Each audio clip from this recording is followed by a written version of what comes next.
I found there was something called bryggearbeit, to work on the docks, and this was what I did in the beginning before I became a student at university and studied psychology.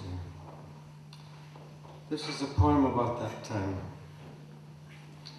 Ghostly dawn mists hang over grey fjord waters.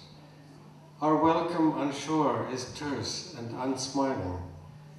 We have come from the dark hold and will return there.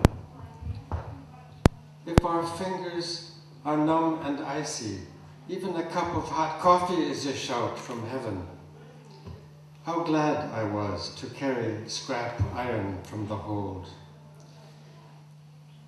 Blindly living a walking death, depressed, impulsive, careless, indifferent to custom, taking from the earth without paying back. Is that what youth is? The worn book in the young docker's pocket is all he has of hope. Words of a poet. This case was one of the few books I brought from America, a book of poems of Rilke, German poet. Words of a poet dead half a century. Cries of pain from a man who has lost his love. Who has told us to stop at the mirror's surface? Who has taken hold of our arm, pulling us back?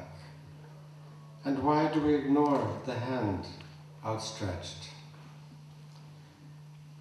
Who will we see on the other side but ourselves, wondrously looking into each other's brimming eyes? Ghostly dawn mists hang over the grey fjord waters. Well, that's about a time long ago from a book that just was published in England, where I live. But during the time I lived here, I published a few books of poetry and met a group of poets around the magazine called Profil. Poets like Jan Erik Vold and Einar Ökland, Tor Oberstad. They became my friends, and we worked on the first numbers of Profil together. And later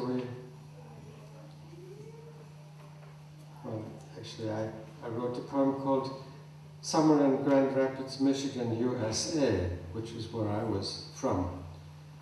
And this was during the Vietnam War, when Lyndon B. Johnson was building up his forces in Vietnam.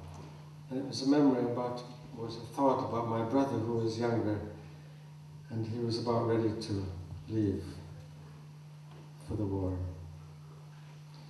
And it added to my hatred of American culture and the beginning of my real love of Norway and the people here.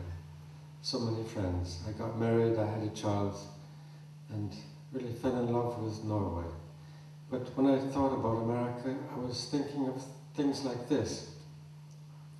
Sirener og virvelstrømmer I Midtvestens svarte himmel flyr over Grand Rivers stramme brusben.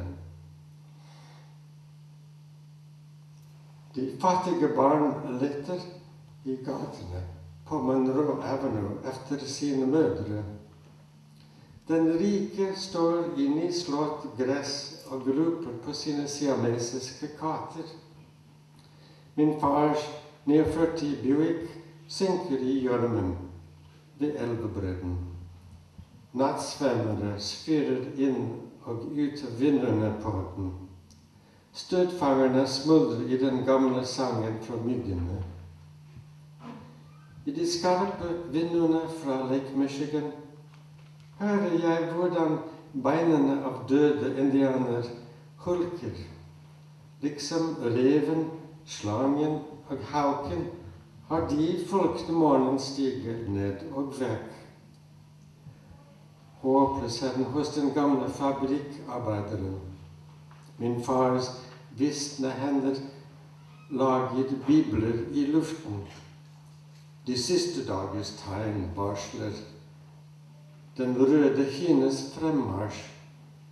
Min mor ser ut av vinduet på syndfloden. De begge to ber for sin fortapte sønn, som ikke lenger tror på Gud og Amerika. Min far drømmer at byen er blitt Guds vogn. Den vil føre ham til en himmel med engler og appelsintrær. Hver dag bærer han Amerikas kjøleskap på sin rygg, opp den lange bakken til Guds rike. I morgen pakker min bror fotballutstyr inn i skapet. På reisen til Vietnam vil han se sin første sol gå ned i havet. The US Army vil ha lært han opp i jungelkrigens taktikk.